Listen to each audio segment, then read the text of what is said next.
You didn't just watch a routine day in the life of the British monarchy. You watched a system reach its absolute breaking point.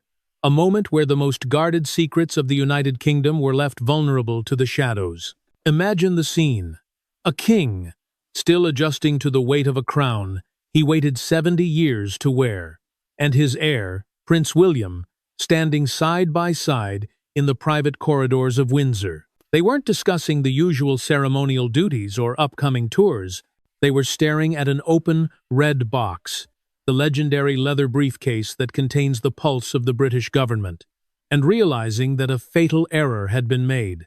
For decades, the red box has been the ultimate symbol of the silent power of the crown. It's where the Prime Minister sends daily briefings, where intelligence reports from around the globe land, and where the most intimate secrets of the state are kept.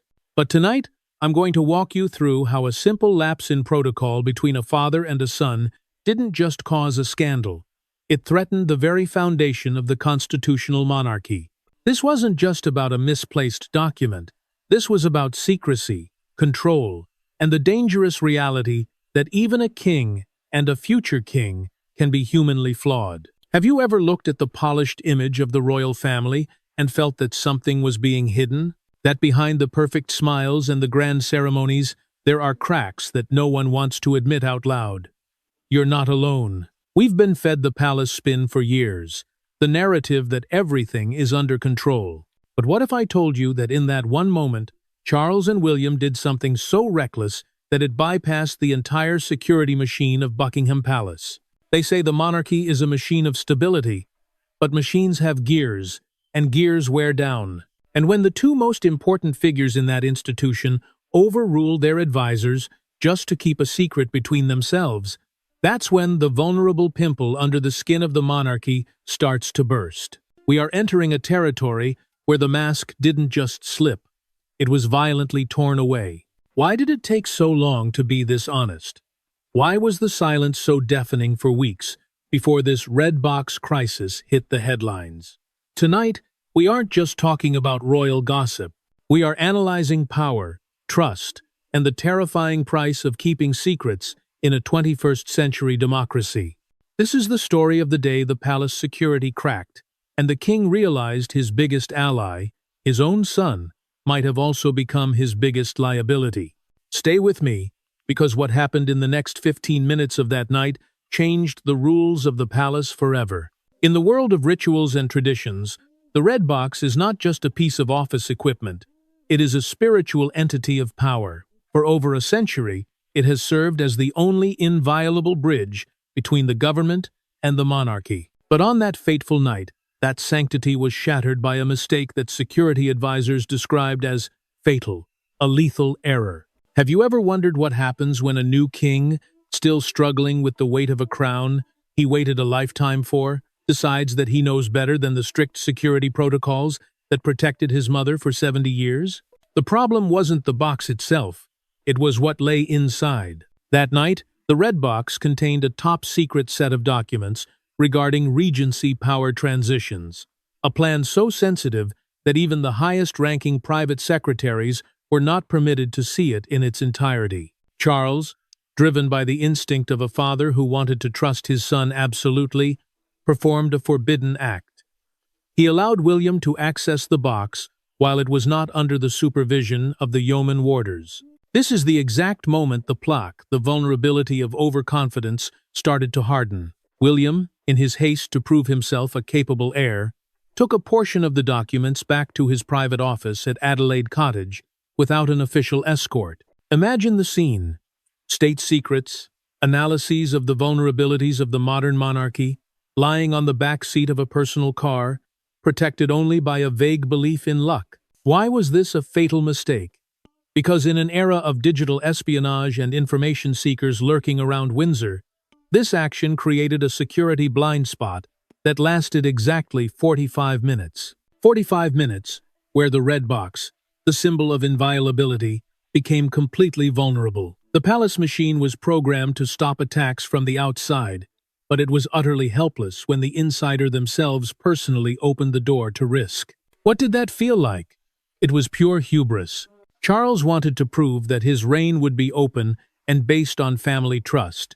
But he forgot a blood-soaked lesson that Queen Elizabeth II always remembered. Trust is a luxury the crown cannot afford. When William left with those documents, he wasn't just carrying paper.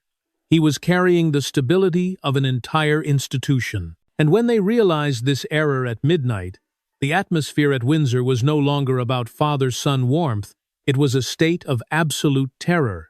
A race against time had begun to retrieve what was lost, before the darkness of a leak consumed everything. While the king remained in his study, a cold realization began to settle like frost over the palace walls. William was at Adelaide Cottage, but the documents, the very blueprints of the monarchy's survival, were no longer in a secured vault. They were in a living room, a space intended for family, not for state-level secrets that could topple a throne. This wasn't just a breach of protocol, it was a content gap in the palace's own security narrative. They had always told the public that the crown was a fortress, but that night, the fortress had a back door left wide open by its own future king. Have you ever felt the sheer weight of a mistake the moment it leaves your hands? That is exactly what King Charles felt when his head of security entered the room with a face as pale as the Windsor stone. The curiosity loop was no longer a storytelling technique, it was a terrifying reality.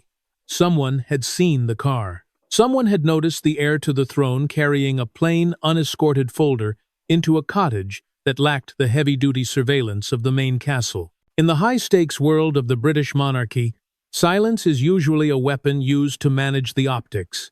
But tonight, silence was the enemy. Every second that folder remained on William's desk was a second where a hidden SEO gem, a leak that could haunt them for decades, could be born. The palace machine, usually so polished and rhythmic, began to grind its gears. They didn't just manage the perception. They were now trying to control a reality that was rapidly slipping through their fingers. Why did William take that risk?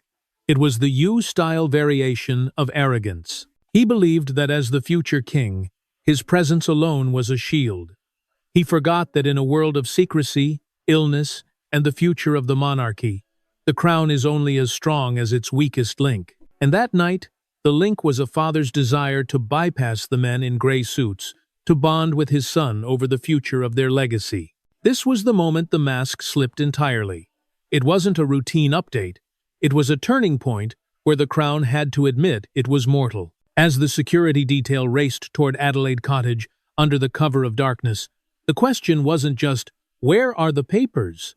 The real question was, who else was watching when the future king stepped out of that car? The silent crisis had officially begun, and the price for this red box mistake was about to be invoiced in the most brutal way possible. The darkness of Windsor usually provides a cloak of dignity, but that night, it served as a breeding ground for a silent crisis. While the security detail was racing toward Adelaide Cottage, the palace machine hit a wall it couldn't scale: the speed of information. You see, when a system is more afraid of truth than of scandal, it creates a content gap that someone else will always fill. And that night, the gap was filled by a single, encrypted message sent from within the palace perimeter. It's worse than they say. That was the leak. It wasn't about a health update or a routine statement.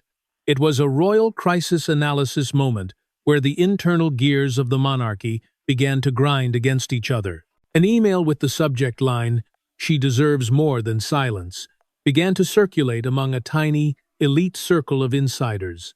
The mask hadn't just slipped, it was being auctioned off by the very people paid to keep it in place. Why was this leak so devastating?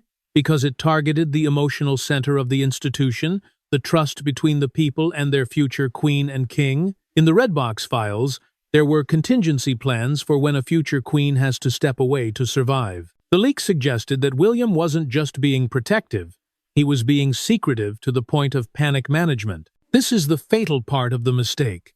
In their effort to control reality, Charles and William inadvertently handed the keys to that reality to the shadows. They used privacy as a shield for delaying an uncomfortable truth, and now that truth was being dragged out at the last possible moment. The public institution was silent, but the family was in a state of internal conflict between protecting the image and protecting the human beings involved. As the sun began to rise over the Thames, The palace wasn't preparing a honest vulnerability video. They were preparing a polished palace line to hide the fact that a red box document was missing. But the damage was done. The information gap was now a canyon, and the truth they hid was about to become the biggest royal news bombshell in decades.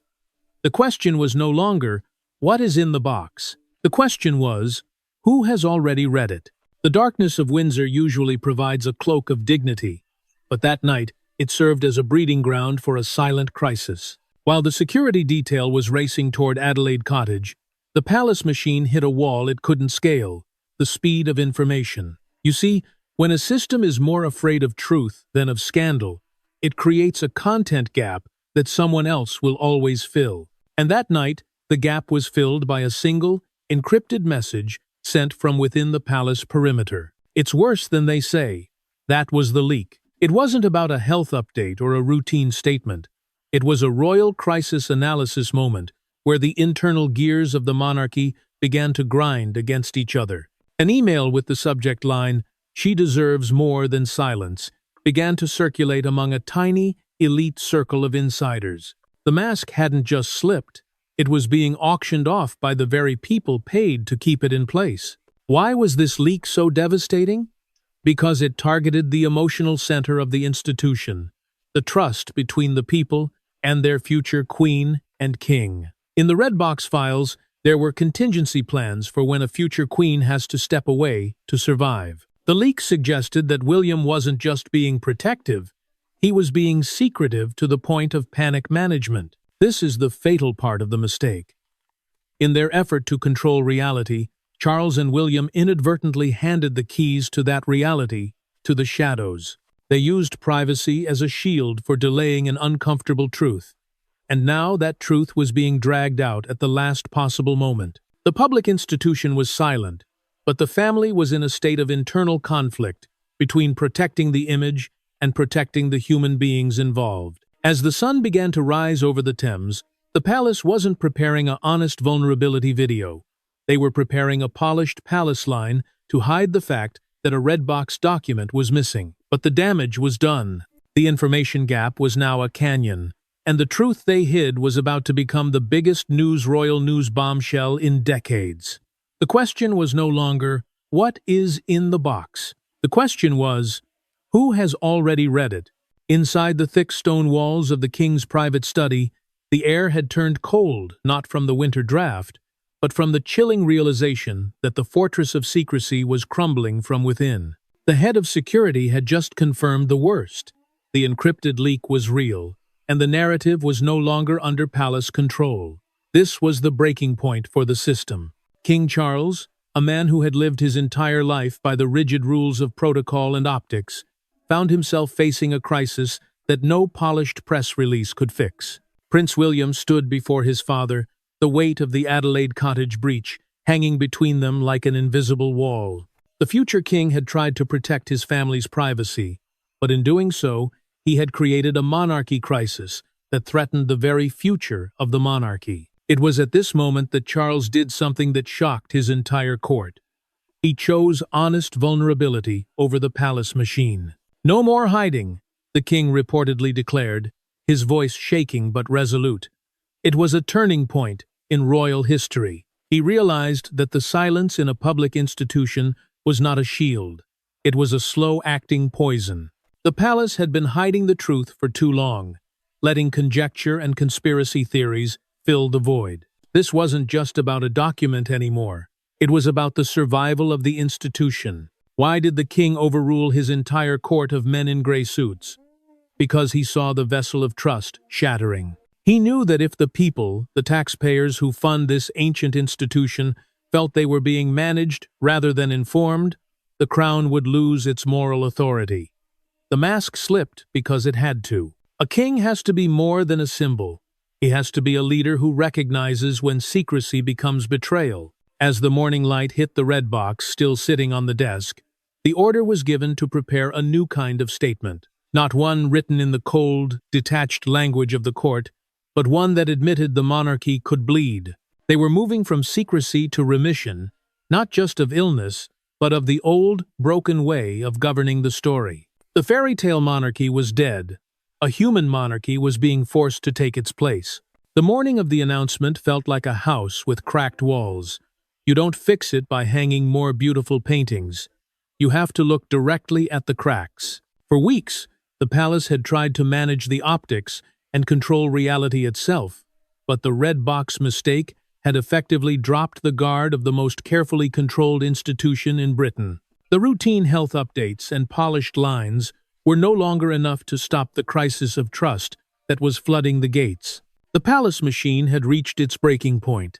It had relied on the narrative that everything is fine, while the reality was far worse, and the people could sense the palace spin. This wasn't just about a document. It was a test case of whether an ancient institution could adapt to human vulnerability. Every time the public asked basic questions about the missing months and cancelled schedules, the palace responded with the same cold words: privacy, space, recovery. But the silence was no longer seen as dignity. It was seen as a shield for delaying the truth. Why did the machine fail so spectacularly? Because silence in a public institution is different from silence in a family. While the royals wanted to protect their privacy, they forgot that as a public institution, they are held to a different standard of transparency.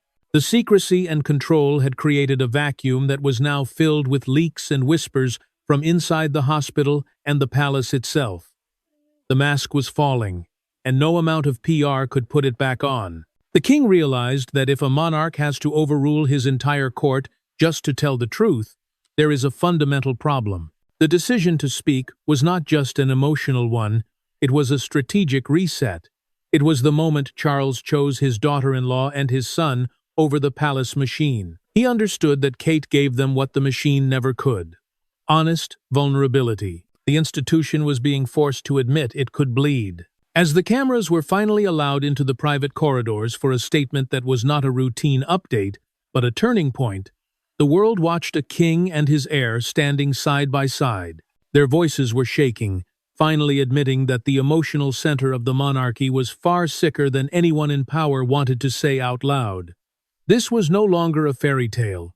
It was a confession. The air across the Commonwealth didn't just change, it shattered. For months, the palace machine had operated on a policy of strategic silence, believing that by withholding the truth, they were protecting the sanctity of the crown. But the red box mistake had already let the genie out of the bottle. The whispers were now screams, and the information gap had become so wide that only a radical act of honest vulnerability could bridge it. Have you ever seen a fortress surrender not to an enemy, but to its own humanity? That was the moment Princess Kate stepped in front of the lens.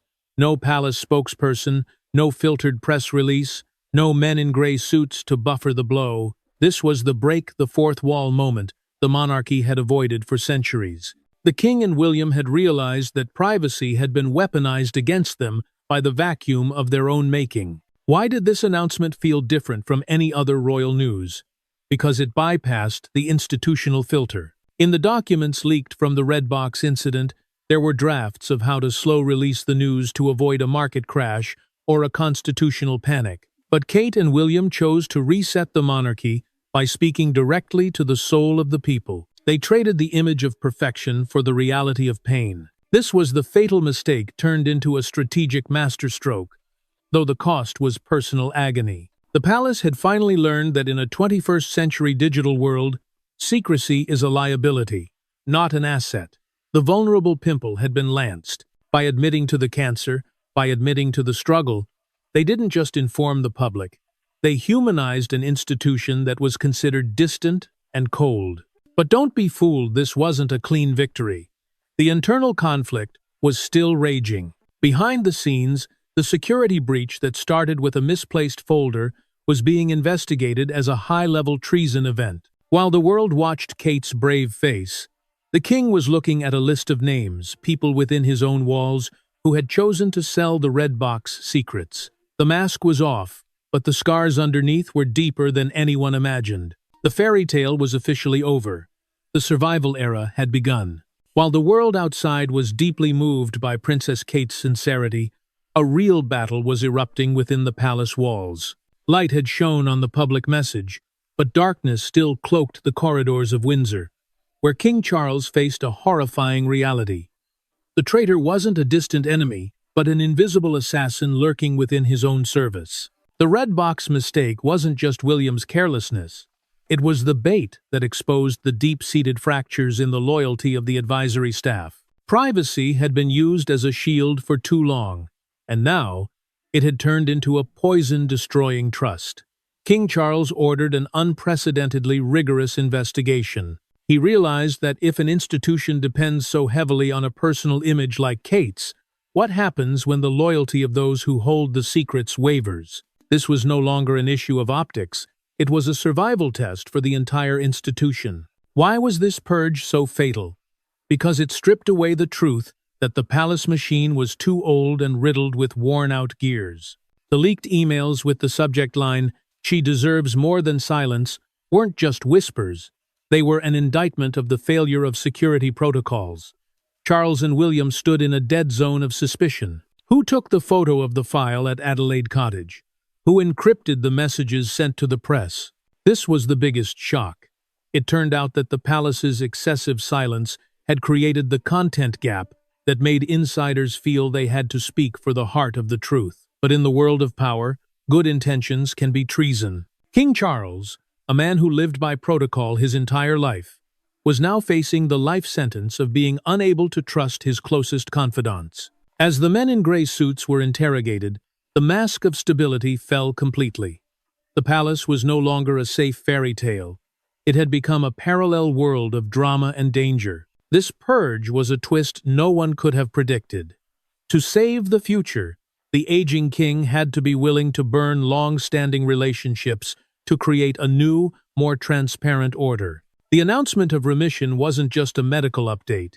It was a fragile reset for the entire British monarchy. But as the world breathed a sigh of relief, the king and Prince William were quietly drafting a new contingency plan behind the scenes, one that recognized a future queen might have to step away to survive. The red box mistake had forced them to realize that health is not optional background noise. They had moved from being invulnerable to admitting they were mortal, and this shift carried profound political consequences. Why was this remission announcement so thin? Because remission does not equal a cure. The palace was now forced to plan for an uncertain future, a reality that haunted every decision made in the private corridors. The fairy tale monarchy had been replaced by a survival case. They were adjusting their protocol not just for Kate, but for a system that realized it could bleed in real time before a global audience.